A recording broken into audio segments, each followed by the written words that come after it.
isa. Ganyan yung merciful ang simbahan sa mga taong nagsisisi. Amen? Hindi pinapahirapan.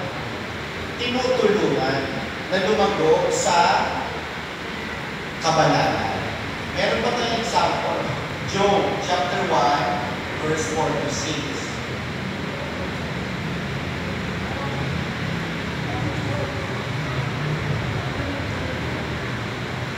Job chapter 1, verse 4 to 6. Ano nangyari dyan? And his son went and made a feast for the house, each one on this day, and sending did call her 3 sisters to eat and drink with them. And when the days of their fast feasting had been completed, Job sent to them and sufficed them, and gave it up at dawn. He offered holocaust for which one? For he said, perhaps my sons have sinned and have not praised God in their heart. So Job did all but days. But on a certain day, when the sons of God came to attend in the presence of the Lord, Okay na. Okay na yan. So hanggang sa akin lang naman. Okay. Doon sa kanyang binasa, yung mga anak ni Job, nag-party, tipon. After the party, si Job, dahil mag-win, ang ginawa niya, nag-alay siya. Sabi niya, baka kasi nag-commit ng kasalanan ng mga anak mo. Sino nag-alay? Yung mga anak ko si Job. Si Job. So yung merit niya, yung ginamit, no? Para pantapan kung nagkasala yung mga anak niya. Yung mga anak naman siguro party lang yun eh. Diba? Siguro, di ba pag nagpa-party na, nalalasing. So hindi naman siguro mortal sin, venial sin lang naman. Diba? Kaya naman pag nagpa-party-party, wag lang yung nagpupulburon. Ibang usapan na yun.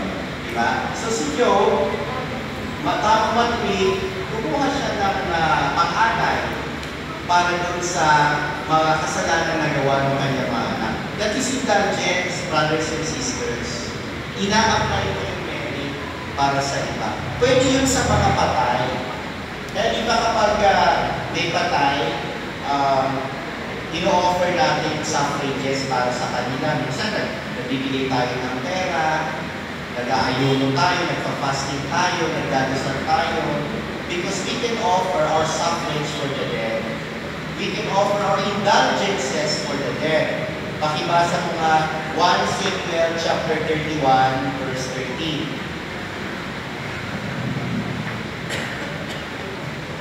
Para mas lalo natin maunawaan.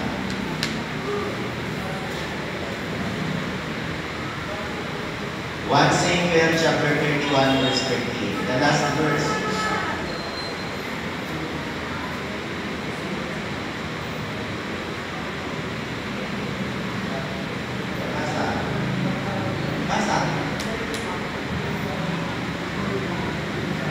Mag-practice kayo ng pagbasa ng Bible lang. and they took their bows, and Sige, basa. they buried them in the forest of Jabesh, and they fasted for 7 Okay, at days. kanilang kinuha ang kanilang mga buto at ibinawat sa ilalim ng isang puno ng tamarisko sa Habes. At nag-ayuno silang 7 araw.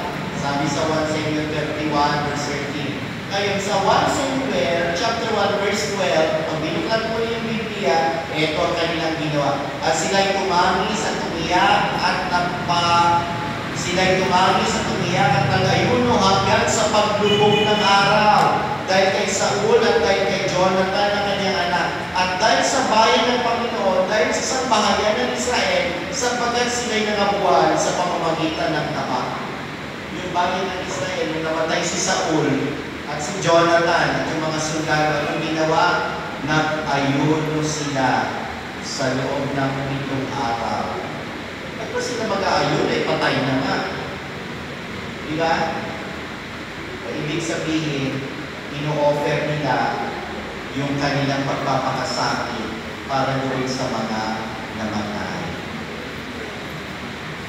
May kaibigan ako si Steve Ray. Kilala mo bro si Steve Ray? Amerikano yun. Si Steve Ray, kilala mo? Pumunta convert yun, Baptist, tapos Catholic Apologist. So pumunta siya sa Davao, kasama ako. Nag-preach kami doon, daming tao. Tapos nung kami ay kumakain na ng breakfast sa Marco Polo Hotel, social. Sarado na siya ngayon. Yung pinakasikat na hotel doon. No? Nagsisharing kami ng Bible. So ako naman, sinare ko sa kanya yung verses na binasa ni brother. So natulala siya, kasi napag-isip siya. Sabi niya, I've read this verse many times when I was Protestant, but it didn't make sense to me then. I couldn't understand. Kasi